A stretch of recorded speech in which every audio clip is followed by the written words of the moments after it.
My name is Matthew Walker. I am a professor of neuroscience and psychology at the University of California, Berkeley, and I am the author of the book, Why We Sleep. We certainly know that a lack of sleep will actually prevent your brain from being able to initially make new memories. So it's almost as though without sleep, the memory inbox of the brain shuts down and you can't commit new experiences to memory. So those new incoming informational emails are just bounced and you end up feeling as though you're amnesic. You can't essentially make and create those new memories. We also know that a lack of sleep will lead to an increased development of a toxic protein in the brain that is called beta amyloid, and that is associated with Alzheimer's disease, because it is during deep sleep at night when a sewage system within the brain actually kicks into high gear and it starts to wash away this toxic protein, beta amyloid. So if you're not getting enough sleep each and every night, more of that Alzheimer's related protein will build up.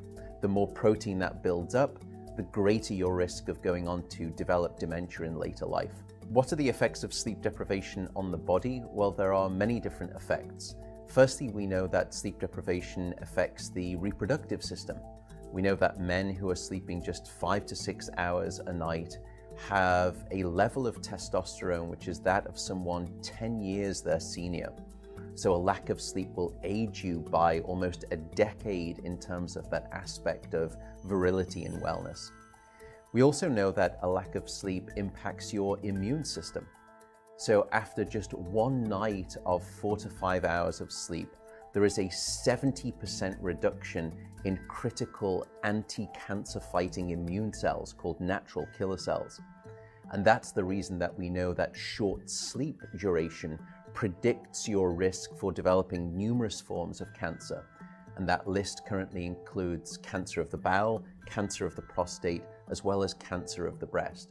In fact, the link between a lack of sleep and cancer is now so strong that recently the World Health Organization decided to classify any form of nighttime shift work as a probable carcinogen.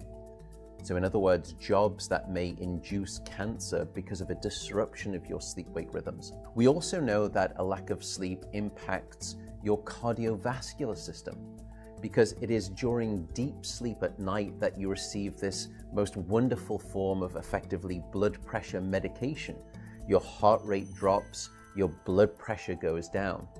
If you're not getting sufficient sleep, you're not getting that reboot of the cardiovascular system. So your blood pressure rises. You have, if you're getting 6 hours of sleep or less, a 200% increased risk of having a fatal heart attack or a stroke in your lifetime. There is a global experiment that is performed on 1.6 billion people twice a year, and it's called daylight savings time. And we know that in the spring, when we lose 1 hour of sleep, we see a subsequent 24% increase in heart attacks the following day. Another question perhaps is, what is the recycle rate of a human being?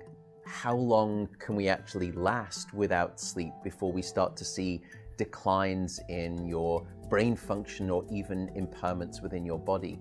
And the answer seems to be about 16 hours of wakefulness. Once you get past 16 hours of being awake, that's when we start to see mental deterioration and physiological deterioration in the body.